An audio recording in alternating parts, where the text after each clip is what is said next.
Hello friends, my name is Behroz. I'm a career coach and welcome to my channel. In today's video, I will explain to you why you should not be preparing for interview questions. Yes, might sound strange, but you should never be preparing for interview questions. Rather, you should be preparing for your answers. What are the answers that you will deliver? What I mean by is because I coach a lot of people and what they do is they come and they want to know what will be the interview questions they will be asked in an interview. Or they go about searching on the web if they have an interview. Oh, I have an interview in this particular company. Tell me what kind of questions I should expect to be asked in this interview. Or go on Glassdoor or go on Reddit or go on ChatGPT and try to predict and determine what questions will be asked. What it does is it leaves you with a huge amount of permutation and combination with regards to the questions. Probably you'll end up with 20-25 questions that you can be expected to ask in an interview. And now what you're doing is you're trying to prepare 25 scenarios for those 25 questions that you expect to be asked. So you're coming up with 25 answers. So first you're trying to memorize what will be asked, and second you're trying to memorize the 25 answers that you will give for the questions you will be asked. This is a lot of memorization. I always say the job of your brain in an interview is not to memorize, is not to hold information. It is rather to process information. But if you go the route of trying to determine what question will be asked, one, as I said, there will be large number of permutation and combinations. And second, you will have to go about memorizing not just the answers, but also the questions, that this question will be asked and I will give this answer. If this question is asked, I will give this answer. Another challenge is, what if the interview asks you a question which you've not prepared for? Like out of the 25 question, they end up asking you a 26th question which you missed on. What will you do now? All your script was to answer those 25 questions. You were expecting one of those questions to be asked, and now they ask a question which is not in your syllabus. What do you do? Now you're stunned, right? So you are in shock, and hence when you are in shock, you end up giving a wrong or a bad or a poor answer. Similarly, what if they ask the same question which you may have prepared for, but in a very different way, in a very different language? Again, your brain is tuned to listen to a particular question that you've already memorized, and suddenly they throw a question which is slightly different. Now, it's still easier for you to kind of gather your mind around it because the question is worded differently, but you know it's the same question. But what if you can't handle that pressure and are not able to determine whether this is the question you've prepared for or not, just because you're in a pressure scenario, right? In that situation, it might be very difficult for you to infer and determine whether this is the question you've already prepared and where is the answer in your mind for this particular question. This is a lot of mumbo jumbo which you do not want. So stop looking for what kind of questions or what question exactly would I be asked in an interview. You know what? When I put my videos on my channel, the videos where I say this is an exact question that will be asked in an interview does much better than me trying to give them the way they can answer any question. That doesn't do much as good as a video which is about this is the question which will be asked, because people are looking for an easy answer. Like, this is the question I will be asked and I will go and answer this. The issue is you will never be asked that particular question. Maybe one of the 10 questions that the interviewer asks is from your syllabus, but maybe the 9 others are not. And then you are in a fix. Now, one important call out: in case you find any value from this video, please press the like button as this keeps me motivated. And second, please subscribe to the channel if not done already. On this channel, I post content pertaining to how you can achieve success in your career and build wealth. So if any of these topics are of interest to you, this channel is right for you. So now let me talk about what you should do if you're not preparing for the question. You should be preparing for the answers, because your answer is your superpower. What you want to do is you want to go in the interview prepared, knowing these are the 8 things you want to talk about. These are the core highlight from your career, from your professional life, which you will never miss. Like, if you go in an interview, you will make sure that no matter what they ask you, you make sure that you tell them about these 8 things, because these are your key highlights. This is where you sell yourself. So always first what you do is you list down your 5, 8 or 10 highlights from your professional life, irrespective of what question it can answer or what question will be asked of you.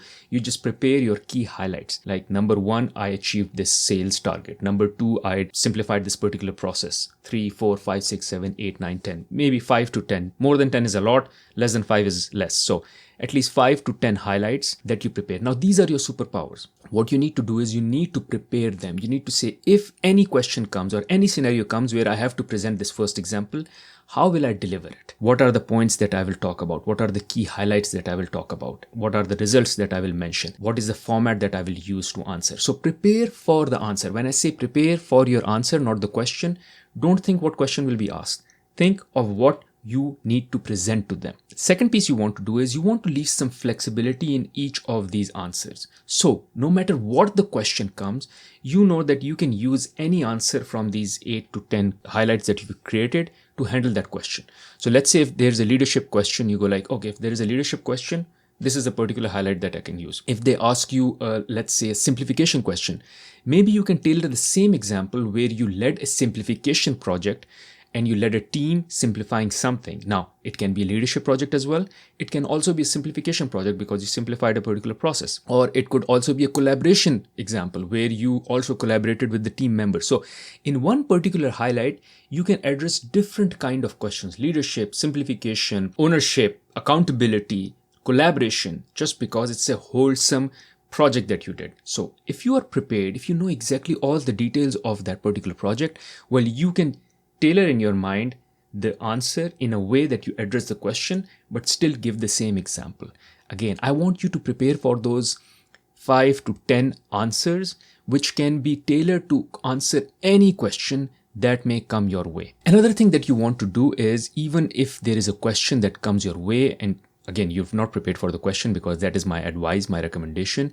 But that particular question, you don't have an answer for. The 10 answers that you've listed down, there is no particular answer that can satisfy that question. So for instance, if they ask you a question, tell me about a time where you led your team out of a particular troubling situation. And you go like, maybe you never had a chance where you had a big team where you led them out of a troubling situation. However, you had an instance where you led your team members, like your peers, out of a particular situation. These are your people in your team, like not directly reporting to you. So for instance, you can always say, I never had someone reporting to me where I had to lead them out of trouble. However, there have been instances where I was able to lead my colleagues out of trouble. And then you can talk about that. So what I'm saying is, as long as you have these 8 to 10 examples or 5 to 10 examples, you can tailor them to answer any question. If there is a particular question which is not exactly worded to answer that particular or one of those 8 highlights or 10 highlights, then you kind of tailor the question and bring them back to the highlight. Say, I don't have this answer, but I have something similar. I don't have exactly the answer where I saved money,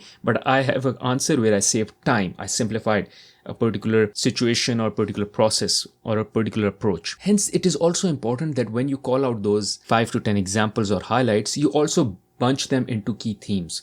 These are simplification, these are leadership, these are ownership, these are accountability. And these themes are the themes that you know the interviewer would be looking for. Now, how do you know them? Is because when you're going in an interview, what I want you to do is research on the company and see what are the values, what are the leadership principles that they are looking for. So for instance, in case of, let's say, Amazon, there are 16 leadership principles. In case of P&G, there are 5 leadership principles that they are looking for. So find those leadership principles that they are looking for. Typically, it will have leadership, it will have ownership, it will have simplification, things like this. And then bunch your examples into those groups. Like this is the example which can tackle leadership question, or these are the 3-4 examples which can tackle any leadership question. These are examples which can tackle simplification questions.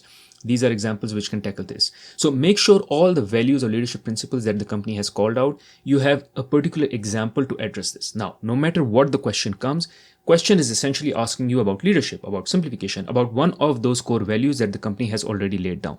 And you are already prepared because you bunched down your answers into those particular themes. Thank you for watching this video. Hopefully after watching this video, you will be better prepared now to use your brain capacity in order to process the answer as against memorizing the question and hence its answer.